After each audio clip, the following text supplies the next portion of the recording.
Chapter 12. Be willing to change everything in your life. A man must be prepared to give 100% to his purpose, fulfill his karma, or dissolve it, and then let go of that specific form of living. He must be capable of not knowing what to do with his life, entering a period of unknowingness, and waiting for a vision or a new form of purpose to emerge. These cycles of strong, specific action followed by periods of not knowing what the hell is going on are natural for a man who is shedding layers of karma in his relaxation into truth. As you open yourself to living at your edge, your deepest purpose will slowly begin to make itself known.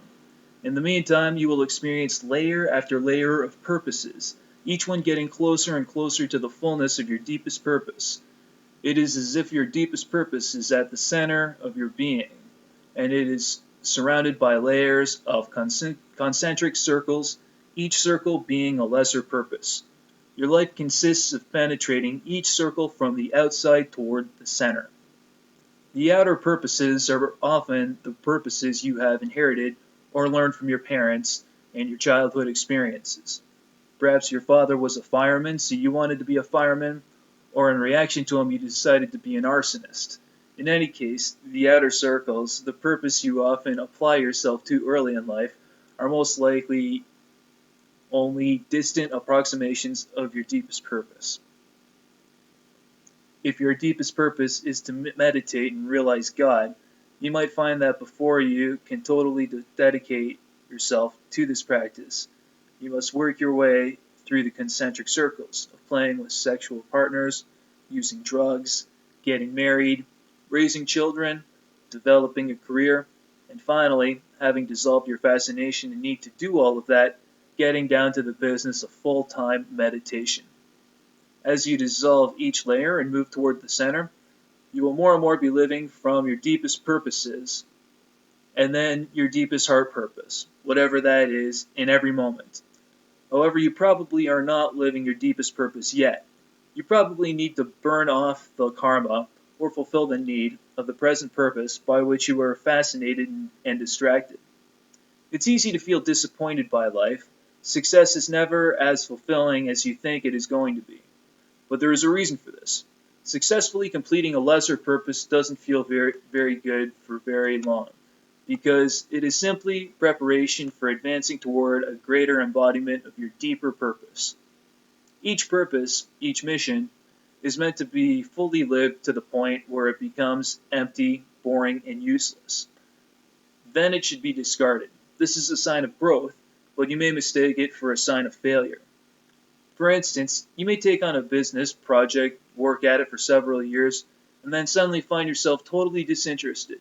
You know that if you stayed with it for another few years, you would reap much greater financial reward than if you had left the project now, but the project no longer calls you. You no longer feel interested in the project.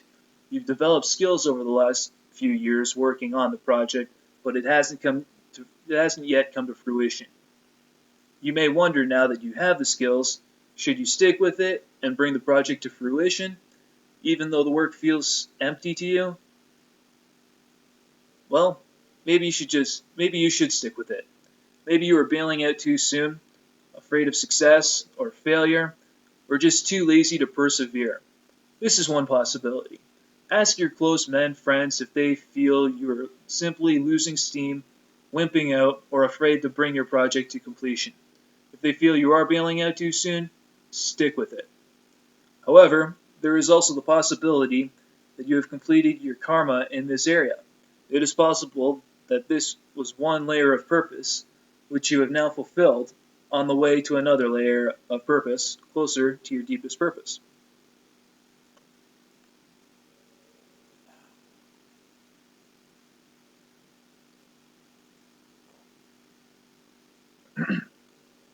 Among the signs of fulfilling or completing a layer of purpose are these.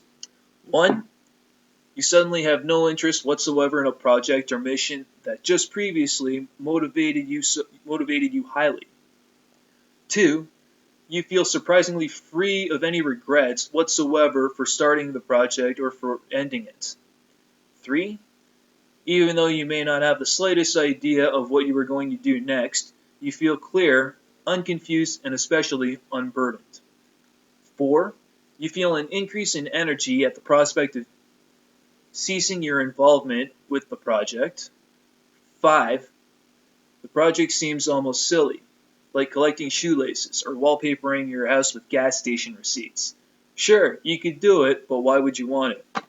If you experience these signs, it is probably time to stop working on this project. You must end your involvement impeccably, however, making sure there are no loose ends and that you do not burden anybody's life by stopping your involvement. This might take some time, but it is important that this layer of your purpose ends cleanly and does not create any new karma or obligation that will burden you or others in the future. The next layer of your unfolding purpose may make itself clear immediately. More often, however, it does not. After completing one layer of purpose, you might not know what to do with your life. You know that the old project is over for you, but you are not sure of what is next. At this point, you must wait for a vision. There is no way to rush this process. You may need to get an intermediary job to hold you over until the next layer of purpose makes itself clear. Or perhaps you have enough money to simply wait. But in any case, it is important to open yourself to a vision of what is next. You stay open to a vision of your deeper purpose by not filling your time with distractions. Don't watch TV or play computer games. Don't go out drinking beer with your friends every night or start dating a bunch of women. Simply wait. You may wish to go on a retreat in a remote area and be by yourself. Whatever it is you decide to do, consciously keep yourself open and available to receiving a vision of what is next. It will come. When it comes, it usually won't be a detailed vision. You will probably have a sense of what direction to move in, but the practical steps might not make themselves clear. When the impulse begins to arise, act on it. Don't wait for the details. Learn by trial and error what it is you are to do. For instance, perhaps you were a stockbroker and then finished that particular layer of purpose. You saved up some money, so now you are waiting for a vision of your next layer. After 3 weeks of going crazy and not knowing what you were going to do with your life, you begin to feel that you want to work with people. You begin to fantasize about using your financial skills to help people set up their own business. You have a few friends who have great intentions to save the world, but they are lousy businessmen and can't seem to get off the ground. So you call them and offer your help. As you help them, you continually feed for the groove of your purpose. You might have a few false starts, but eventually you find that dozens of nonprofit groups are telephoning you, asking for your advice. It feels as if the universe is supporting you in this direction. You have no idea whether you can earn a living doing this, but it feels right for now. So you apply yourself fully to it. You give your gift 100% without holding anything back. Soon, a wealthy man finds out what you are doing. He admires your total commitment and your orientation to serve others. He becomes your patron. Now you are set. You have a good income, you are doing what you really want to do, and you are helping others. You love what you do, so you generate love in those who come in contact with you. Your life feels full. And then one day, a few years later, it is finished. This layer is dissolved, and the cycle begins again and again until you have penetrated all the layers into your deepest purpose.